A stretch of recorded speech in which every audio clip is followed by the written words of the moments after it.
الحمدللہ رب العالمین والصلاة والسلام علی سید المرسلین اما بعد فاعوذ باللہ من الشیطان الرجیم بسم اللہ الرحمن الرحیم الصلاة والسلام علیک یا رسول اللہ وعلی آلک و اصحابک یا حبیب اللہ الصلاة والسلام علیک یا نبی اللہ وعلی آلک و اصحابک یا نور اللہ۔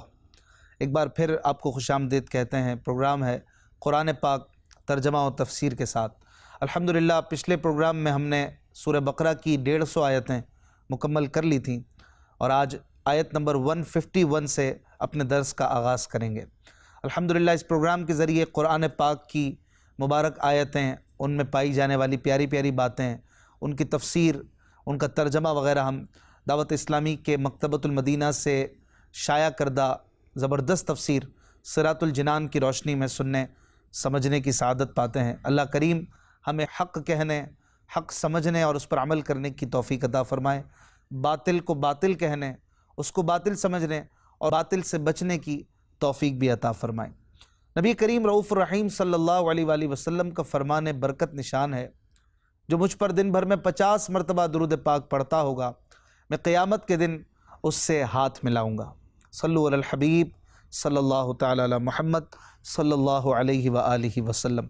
سورہ بقرہ آیت نمبر 151 اور دوسرا پارہ بھی قرآن پاک کا جاری ہے۔ اللہ کریم ارشاد فرماتا ہے، اعوذ باللہ من الشیطان الرجیم بسم اللہ الرحمن الرحیم کما ارسلنا فیکم رسولا منکم یتلو علیکم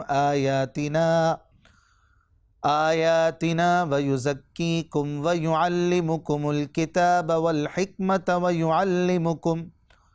ویعلمکم ما لم تکونوا تعلمون۔ ترجمہ: جیسا کہ ہم نے تمہارے درمیان تم میں سے ایک رسول بھیجا جو تم پر ہماری آیتیں تلاوت فرماتا ہے اور تمہیں پاک کرتا اور تمہیں کتاب اور پختہ علم سکھاتا ہے اور تمہیں وہ تعلیم فرماتا ہے جو تمہیں معلوم نہیں تھا۔ ناظرین کرام، قبلے کی تبدیلی اللہ تعالیٰ کی بہت بڑی نعمت تھی۔ اب اس سے بڑی نعمت یعنی حضور سید المرسلین صلی اللہ علیہ وآلہ وسلم کا بیان کیا جا رہا ہے۔ اس سے پہلے تقریباً 2 رکوع خانہ کعبہ کے حوالے سے اور قبلے کی تبدیلی بیت المقدس کی طرف سے جو کی گئی، اس پر زبردست گفتگو فرمائی گئی اور دلائل سے اس کو سمجھایا گیا کہ یہ کتنا اہم معاملہ تھا اور اس پر ایمان لانے والے کتنے اچھے لوگ ہیں، اور اس کے ذریعے انکار کرنے والے وہ اپنی فطرت دکھا رہے ہیں کہ ان کے اندر حضور علیہ السلام کے لیے بغض و عناد اور حسد ہے۔ اس طرح کی کئی باتیں پیچھے بیان کی گئیں۔ اب حضور علیہ السلام جو کہ اللہ تبارک و تعالیٰ کی سب سے بڑی نعمت ہیں، آپ کا بیان کیا جا رہا ہے۔ جیسے خانہ کعبہ کو حضرت ابراہیم علیہ السلام سے نسبت ہے، ایسے ہی ہمارے پیارے آقا صلی اللہ علیہ وآلہ وسلم کو بھی حضرت ابراہیم علیہ السلام سے زبردست نسبت حاصل ہے۔ کعبہ حضرت ابراہیم علیہ السلام کی تعمیر کا نتیجہ ہے اور حضور صلی اللہ علیہ وآلہ وسلم اس تعمیر کے بعد کی دعا کا نتیجہ ہے، دعا کا ثمرہ ہے۔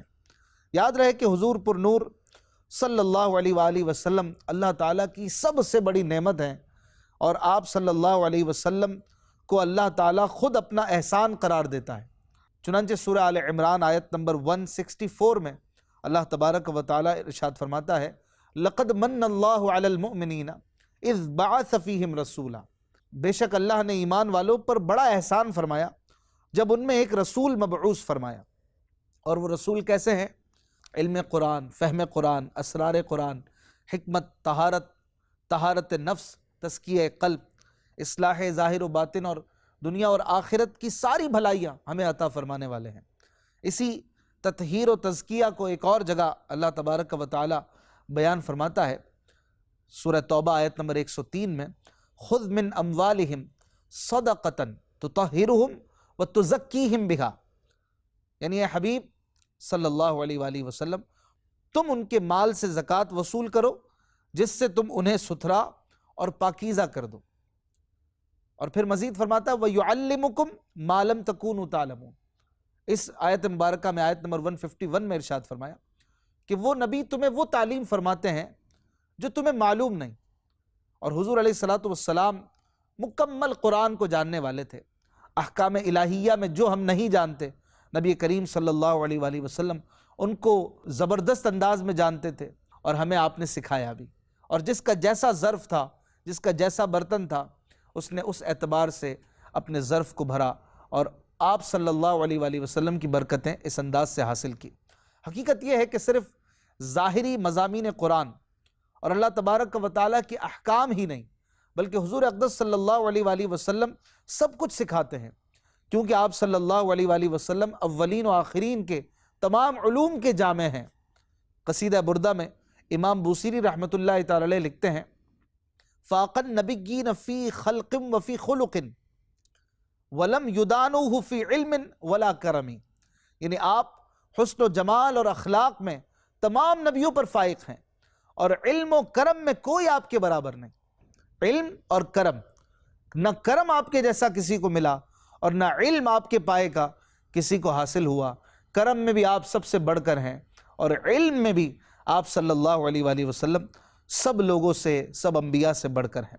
بخاری شریف میں حضرت عمر فاروق اعظم رضی اللہ تعالیٰ عنہ سے روایت ہے، حضور پرنور صلی اللہ علیہ وآلہ وسلم ایک مرتبہ ہمارے درمیان کھڑے ہوئے اور ہم کو مخلوق کی ابتدائے پیدائش کی خبریں دینے لگے، حتیٰ کہ یہاں تک بیان کیا کہ جنتی لوگ اپنی منزلوں میں پہنچ گئے اور جہنمی اپنی منزلوں میں۔ پھر جس نے یاد رکھا اس نے یاد رکھا، اور جو بھول گیا وہ بھول گیا۔ یعنی تمام کائنات کی خبریں آپ صلی اللہ علیہ وآلہ وسلم نے ارشاد فرما دی، اور اس دن سب خبریں بیان کر دی گئیں، جس نے جتنا یاد رکھ سکنا تھا اسے یاد رکھا۔ یہ بخاری شریف کی حدیث پاک ہے، اور اس سے یہ بھی پتہ چلا کہ حضور پرنور صلی اللہ علیہ وآلہ وسلم اللہ کی عطا سے ما کان و ما یکون کا علم جانتے ہیں۔ حضور پرنور صلی اللہ علیہ وآلہ وسلم کا علم ایسا ہے کہ اس علم تک کوئی نہیں پہنچ سکتا۔ مزید آگے اللہ تبارک و تعالی ارشاد فرماتا ہے، فَاذْكُرُونِي أَذْكُرْكُمْ وَاشْكُرُوا لِي وَلَا تَكْفُرُونَ۔ ترجمہ، تو مجھے یاد کرو، میں تمہیں یاد کروں گا، اور میرا شکر ادا کرو، اور میری ناشکری نہ کرو۔ کائنات کی سب سے بڑی نعمت حضور اقدس صلی اللہ علیہ وآلہ وسلم کا ذکر کرنے کے بعد اب ذکر الہی اور نعمت الہی پر شکر کرنے کا حکم دیا جا رہا ہے، اور خاص طور پر ذکر کرنے کا اللہ تبارک و تعالی نے حکم فرمایا۔ تو ناظرین یہ بھی یاد رکھیں کہ ذکر کی تین قسمیں ہیں، تین انداز سے ذکر کیا جاتا ہے۔ ایک ذکر زبانی، ایک ہے ذکر قلبی، اور ایک ذکر وہ ہے جو اعضائے بدن کے ساتھ کیا جاتا ہے۔ زبانی ذکر میں تسبیح و تقدیس، حمد و ثنا، توبہ و استغفار، خطبہ، دعا، نیکی کی دعوت وغیرہ سب شامل ہے۔ قلبی ذکر میں اللہ تعالیٰ کی نعمتوں کو یاد کرنا، اس کی عظمت اور کبریائی اور اس کی عظیم قدرت کے دلائل میں غور کرنا داخل ہے۔ نیز علماء کا شرعی مسائل میں سوچ بچار کرنا، یہ بھی اس میں داخل ہے۔ اعضائے بدن کے ذکر سے مراد یہ ہے کہ اپنے اعضاء سے اللہ تعالیٰ کی نافرمانی نہ کی جائے، بلکہ اعضاء کو اطاعت الہی، اللہ کی فرما برداری والے کاموں میں استعمال کیا جائے۔ تو یہ ہمارے اعضاء کا ذکر کرنا ہے۔ جب ہم اللہ تبارک و تعالیٰ کی رضا میں اپنے باڈی کے پارٹس کو یوز کریں، اپنے ہاتھ کو، اپنے پیر کو، جیسے کہ مسجد کی طرف چل کر جانا، یہ پاؤں کا ذکر کہہ سکتے ہیں۔ اگر ہم ہاتھ سے صدقہ دیتے ہیں تو جو ہاتھ استعمال ہوا تو یہ ہاتھ کا ذکر کہہ سکتے ہیں۔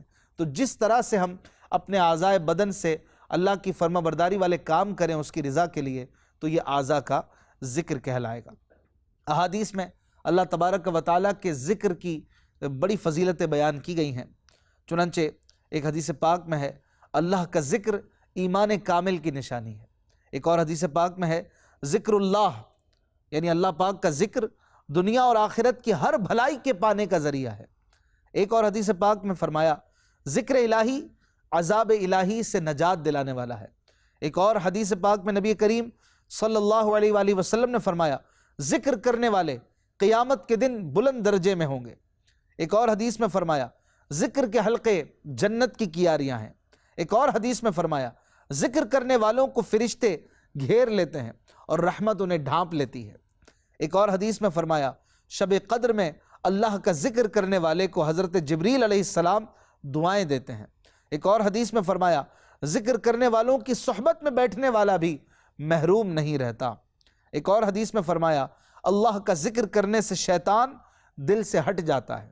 ایک اور حدیث میں فرمایا اللہ کے ذکر سے دل کی صفائی ہوتی ہے۔ سبحان اللہ، کتنے پیارے پیارے فضائل ہیں، کیسے زبردست ہمیں فرامین ملے ذکر کے حوالے سے، اور یہ فرامین حضور علیہ الصلوۃ والسلام کے ہیں۔ لہٰذا ہمیں کثرت کے ساتھ، چاہے وہ زبان کے ذریعے ہو یا دل کے ذریعے ہو یا اعضائے بدن کے ساتھ ہو، اللہ تعالیٰ کو یاد کرنا چاہیے۔ اور اللہ تعالیٰ نے مزید اپنے آپ کو یاد کرنے کی جزا کے طور پر یہ بات بھی ارشاد فرمائی کہ اذکرکم، تم مجھے یاد کرو، میں تمہیں یاد کروں گا۔ اللہ تعالیٰ اطاعت سے یاد کرنے والوں کو اپنی مغفرت کے ساتھ، شکر کے ساتھ یاد کرنے والوں کو اپنی نعمت کے ساتھ، محبت کے ساتھ یاد کرنے والوں کو اپنے قرب کے ساتھ یاد فرماتا ہے۔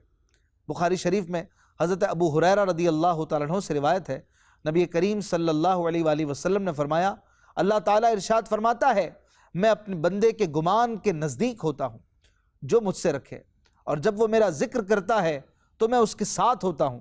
اگر بندہ مجھے اپنے دل میں یاد کرتا ہے تو میں بھی اسے اکیلا ہی یاد کرتا ہوں، اور اگر وہ مجھے مجمع میں یاد کرتا ہے تو میں اسے بہتر مجمع میں یاد کرتا ہوں، اور اگر وہ بالشت بھر میرے قریب ہوتا ہے تو میں گز بھر اس سے قریب ہو جاتا ہوں، اور اگر وہ گز بھر میرے قریب ہوتا ہے تو میں دونوں ہاتھوں کے پھیلاؤ کے برابر اس سے قریب ہو جاتا ہوں، اور اگر وہ چل کر میری طرف آتا ہے تو میں دوڑ کر اس کی طرف جاتا ہوں۔ یعنی جیسے اللہ عز و جل کی شایان شان ہے، یا مراد یہ ہے کہ اللہ کی رحمت اس کی طرف زیادہ تیزی سے متوجہ ہوتی ہے۔ یعنی بندہ تھوڑی کوشش کرتا ہے، اللہ کی رحمت اس کی کوشش سے زیادہ اس کے قریب ہو جاتی ہے۔ بندہ تھوڑی کوشش کرتا ہے، جیسے بالشت بھر کہا گیا، تو گز بھر رحمت الہی متوجہ ہو جاتی ہے۔ اگر بندہ چل کر رحمت کے قریب جانے کی کوشش کرتا ہے تو رحمت الہی گویا دوڑ کر اسے باہوں میں لے لیتی ہے۔ کتنی زبردست بات ہے، سبحان اللہ۔ اسی طرح شکر کا بھی اس آیت نمبر 152 میں حکم دیا گیا، اور شکر کا مطلب ہے کسی کے احسان و نعمت کی وجہ سے زبان، دل یا اعضاء کے ساتھ اس کی تعظیم کی جائے۔ حضرت موسیٰ علیہ السلام نے عرض کی، یا اللہ میں تیرا شکر کیسے ادا کروں کہ میرا شکر کرنا بھی تو تیری ایک نعمت ہے۔ اللہ تعالیٰ نے ارشاد فرمایا، جب تو نے یہ جان لیا کہ ہر نعمت میری طرف سے ہے اور اس پر راضی رہا تو یہی شکر ادا کرنا ہے۔ قرآن و حدیث میں شکر کے بھی کثیر فضائل بیان کیے گئے ہیں، اور ناشکری کی مذمت بھی بیان کی گئی۔ چنانچہ اللہ تبارک و تعالیٰ سورہ ابراہیم کی آیت نمبر 7 میں ارشاد فرماتا ہے، لَإِن شَكَرْتُمْ لَأَزِيدَنَّكُمْ، اگر تم میرا شکر ادا کرو گے تو میں تمہیں اور زیادہ عطا کروں گا، وَلَإِن كَفَرْتُمْ إِنَّ عَذَابِي لَشَدِيدٌ، اور اگر تم میری ناشکری کرو گے تو میرا عذاب سخت ہے۔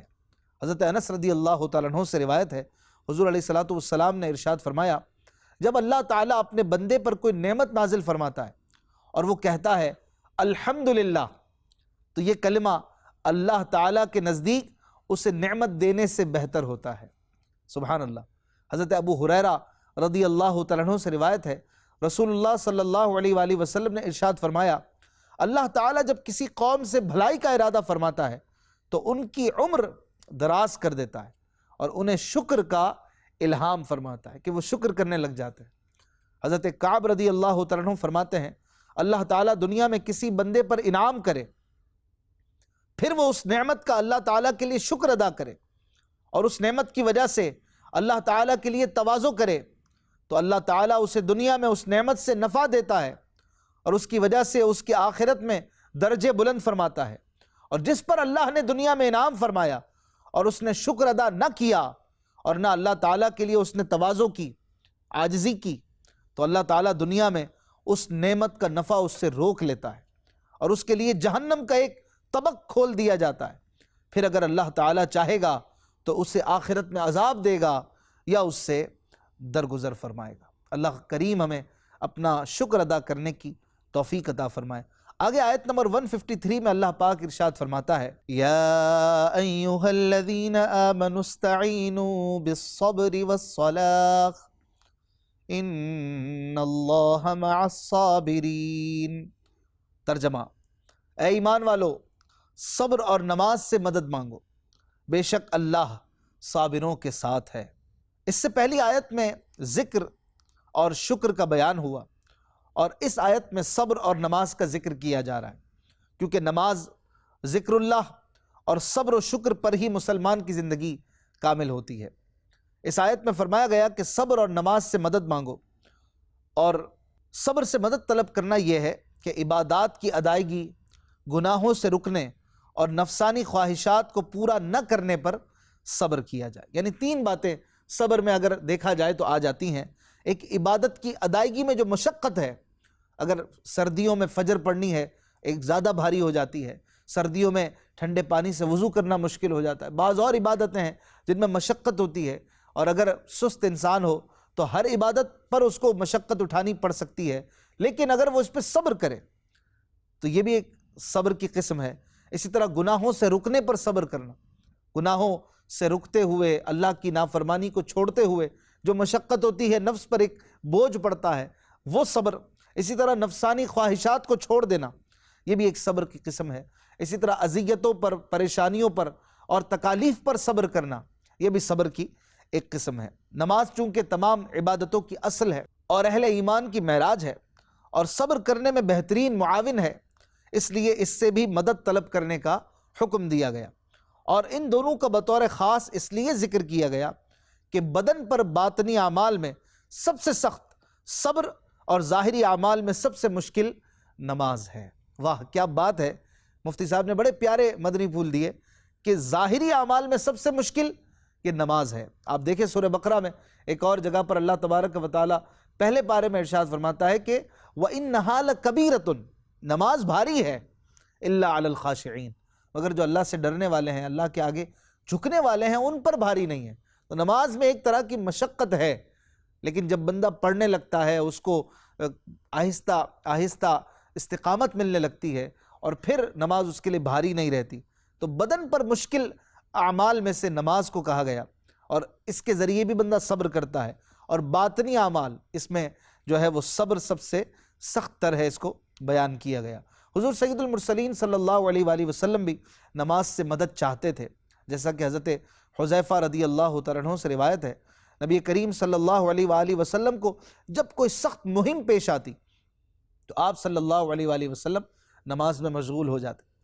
اسی طرح نماز استسقاء، بارش کے لیے جو نماز ہوتی ہے، اسی طرح نماز حاجت، صلاۃ الحاجات بھی جس کو کہتے ہیں، یہ بھی مدد چاہنے کی صورت ہے کہ مدد کے لیے اللہ پاک کے آگے بندہ جھک جاتا ہے اور نماز کے ذریعے اللہ کی رحمت کی طرف توجہ کرتا ہے۔ پھر اس آیت میں ایک بڑی پیاری بات اللہ نے بیان فرمائی، ان اللہ مع الصابرین، بے شک اللہ صابروں کے ساتھ ہے۔ علامہ نصر بن محمد سمرقندی رحمۃ اللہ علیہ فرماتے ہیں کہ اللہ تعالیٰ اپنے علم و قدرت سے ہر ایک کے ساتھ ہے، لیکن یہاں صبر کرنے والوں کا بطور خاص اس لیے ذکر فرمایا تاکہ انہیں معلوم ہو جائے کہ اللہ تعالیٰ ان کی مشکلات دور کر کے آسانی عطا فرمائے گا۔ اس آیت میں صبر کا ذکر ہوا۔ صبر کا معنی ہے نفس کو اس چیز پر روکنا جس پر رکنے کا عقل اور شریعت تقاضا کر رہی ہو، یا نفس کو اس چیز سے باز رکھنا جس سے رکنے کا عقل اور شریعت تقاضا کر رہی ہو۔ بنیادی طور پر صبر کی دو قسمیں ہیں، بدنی صبر جیسے بدنی مشقتیں برداشت کرنا، ان پر ثابت قدم رہنا۔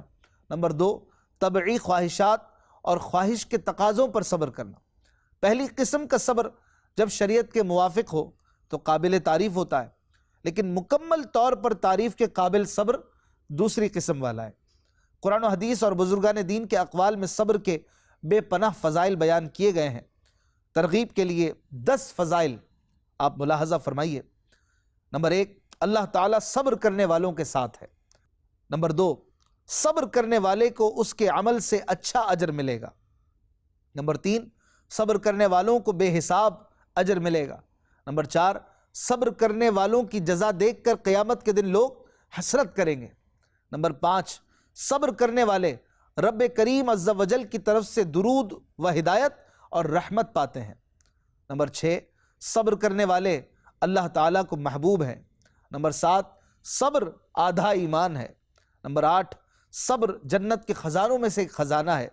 نمبر 9، صبر کرنے والے کی خطائیں مٹا دی جاتی ہیں۔ نمبر 10، صبر ہر بھلائی کی کنجی ہے۔ تو یہ جو 10 فضائل بیان کیے گئے، ان میں سے کئی تو قرآن پاک کی آیتوں کا خلاصہ ہیں، اور کئی جو ہیں وہ احادیث کا مضمون اور مفہوم ہیں۔ ناظرین کرام، آیت نمبر 153 سے یہ بھی پتہ چلا کہ غیر خدا سے مدد مانگنا یہ شرک نہیں ہے۔ اعلیٰ حضرت امام احمد رضا خان رحمۃ اللہ تعالی علیہ فرماتے ہیں، خدا را انصاف، اگر آیت کریمہ ایاک نستعین جو ہم سورہ فاتحہ میں پڑھتے ہیں کہ ہم صرف تجھی سے مدد مانگتے ہیں، اللہ پاک کی بارگاہ میں عرض کرتے ہیں، اس میں مطلق استعانت یعنی مدد مانگنے کا ذات الہی عز و جل میں حصر مقصود ہو، یعنی صرف اللہ ہی سے مدد مانگنے اور اس کے علاوہ کسی بھی طور پر کسی سے بھی مدد نہ مانگ سکنے کا بیان ہو، تو کیا صرف انبیاء علیہم السلام ہی سے مدد مانگنا شرک ہوگا؟ کیا یہی غیر خدا ہیں؟ اور سب اشخاص اور اشیاء کیا غیر خدا نہیں؟ یا آیت میں خاص انہی کا نام لیا گیا ہے کہ ان سے شرک اور اوروں سے جائز ہو جائے؟ نہیں، جب مطلقاً ذات احدیت سے تخصیص کی جائے گی آیت مبارکہ پڑھتے ہوئے اور غیر سے شرک ماننے کی ٹھہرائی جائے گی، یعنی کوئی یہ سمجھے گا کہ جب اللہ تعالیٰ سے مدد مانگنا ٹھہرا اور کسی سے مدد نہیں مانگی جا سکتی کسی بھی صورت میں، تو پھر کیسی ہی مدد ہو کسی غیر خدا سے کیسے جائز ہو سکتی ہے؟ ہمیشہ پھر شرک رہے گی۔ حالانکہ ایسا نہیں، انسان ہوں، جمادات ہوں، زندہ ہوں، مردہ ہوں، ان سے کسی نہ کسی صورت میں مدد مانگنے کے سلسلے ہماری زندگی میں روزمرہ جاری رہتے ہیں، اور غیر خدا ہونے میں سب داخل ہیں۔ چنانچہ قرآن پاک کی آیت مبارکہ پھر اعلیٰ حضرت رحمۃ اللہ تعالی علیہ اسی مقام پر بیان کرتے ہیں کہ اللہ فرماتا ہے صبر اور نماز سے مدد طلب کرو۔ کیا صبر خدا ہے جس سے مدد لینے کا حکم دیا گیا؟ کیا نماز خدا ہے جس سے مدد لینے کا حکم دیا گیا؟ ایک اور مقام پر اللہ فرماتا ہے وَتَعَاوَنُوا عَلَى الْبِرِّ وَالتَّقْوَى، آپس میں ایک دوسرے کی مدد کرو بھلائی اور پرہیزگاری میں۔ کیوں صاحب؟ اگر غیر خدا سے مدد لینا مطلقاً محال ہو تو اس حکم الہی کا کیا حاصل ہوگا؟ اور اگر ممکن ہو تو جس سے مدد مل سکتی ہے اس سے مدد مانگنے میں کیا زہر گھل گیا؟ حدیثوں کی تو گنتی ہی نہیں، بکثرت احادیث میں صاف صاف حکم ہے کہ صبح کی عبادت سے مدد لو، شام کی عبادت سے مدد لو، کچھ رات رہے کی عبادت سے مدد لو، علم کے لکھنے سے مدد حاصل کرو، سحری کے کھانے سے مدد حاصل کرو، دوپہر کے سونے سے مدد حاصل کرو، صدقے سے مدد حاصل کرو، حاجت روائیوں میں حاجتیں چھپانے سے مدد حاصل کرو۔